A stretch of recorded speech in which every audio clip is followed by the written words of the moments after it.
मुंह से जो एक बार बात निकल गई वापस नहीं आती। इसलिए संघर्ष जरूरी है, सच्चाई के साथ खड़ा होना जरूरी है, और जो जरूरी है संयम जरूरी है, संतोष जरूरी है, सम्मान देना जरूरी है। दुनिया भर के लोगों का क्या व्यवहार होगा नहीं होगा हमारे हाथ में नहीं था। और उसने बहुत सारे प्रभावशाली लोगों को अपने कब्जे में कर रखा था, लेकिन उसकी गतिविधियां जो थी वो राष्ट्र के हित में नहीं थी। उस व्यक्ति पर हाथ डालने में बहुत लोग कतराते थे। पायलट साहब को मौका मिला गृह मंत्रालय में काम करने का, और जब सबूत और तथ्य सामने आए तो बिना डरे उन्होंने परवाह नहीं करी कि मेरा आगे क्या होगा। सुना, कोई परवाह नहीं, क्या होगा नहीं होगा, लेकिन सच्चाई और देश ये सबसे पहले। उन्होंने उसकी गिरफ्तारी के ऑर्डर करे, और जो अपने आप को इतना प्रभावशाली बड़े बड़े लोग देश विदेश के लोग देते थे, उसको लगा के हथकड़ी अंदर कर दिया। उसके बाद बहुत से लोग पायलट साहब से असहमत हुए,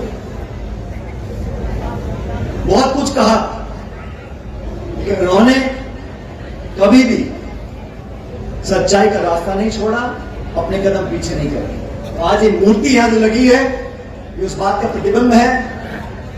जय जवान और जय किसान, और सबको साथ चलने की बात जो मन से बहुत लोगों ने बोली, रमेश जी ने बोली, लाखन जी ने बोली, मैं बताना चाहता हूं किसी भी मुद्दे का समाधान तब होगा जब चर्चा होगी। और मैं चाहता हूं जो इस देश में किसानी कर रहा है, जो अनाज पैदा करता है और अनाज मंडी में चला जाता है, तो बता नहीं पाओगे उस किसान को उस अनाज को किसने पैदा किया है। यादव ने किया है, जाट ने किया है, मीणा ने किया है, गुजर ने किया है। किसान एक कौम है, और जो लोग आपस में बंटवाने का काम करते हैं उनको समझना चाहिए कि संसाधन सबके हैं। बिजली हो या बांध का पानी सबका है, और न्याय होना चाहिए। मैं इस पक्ष में हूं, न्याय होना चाहिए। किसी का गैर कानूनी तरीके से, गैर जिम्मेदार तरीके से कोई हक छीनता है, मैं उसके खिलाफ हूं, लेकिन सब पक्षों को बुलाकर बात करनी चाहिए, और जो पानी मांगते हैं उनको पानी मिलना चाहिए। सरकार की जिम्मेदारी बुलाकर बात करें। आज आपका डबल इंजन है, दिल्ली में भी जयपुर में भी सारी ताकत आपके पास है, पुलिस है, फौज है, प्रशासन है, मंत्री है, सांसद है, सब लोग हैं। और हम सब लोग जो चाहते हैं कि हर समस्या का समाधान प्यार और मोहब्बत से निकले, बातचीत से निकले।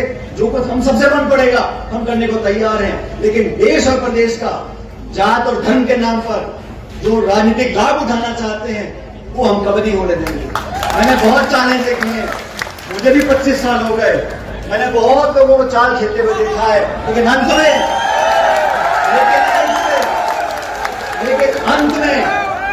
जीत हमेशा जनता की होती है। और जो जनता की बात करेगा, अरे कौन किस गोत्र में है, कौन किस जाति में है, कौन किस धर्म में है, हम सब इस देश के नागरिक हैं। अगर मेरे पड़ोस में आग लग रही है तो मैं सो नहीं सकता। अगर मेरा पड़ोसी भूखा मर रहा है तो मैं अपने बच्चों को गहने नहीं खरीद सकता। ये देश के संस्कार हैं। बेहतर तो ये है सबको बुलाओ, बैठ के बात करो, रास्ता निकालो, ताकि 5 में बांध का पानी सब लोगों को नहीं है। ये लंबा मुद्दा चल रहा है, बहुत पहले से अंधरापन हो जाना चाहिए था। सबको बुलाकर बात कर संतुष्ट कर किस बात का रास्ता नहीं निकल सकता, मुझे बताओ।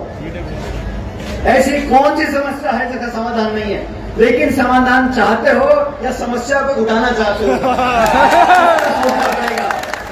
तो सरकार को मैं कहना चाहता हूं कि सकारात्मक रवैया अपनाएं, सबको बुलाकर बात करें, लोगों को संतुष्ट कर रास्ता निकाले। सब चाहते हैं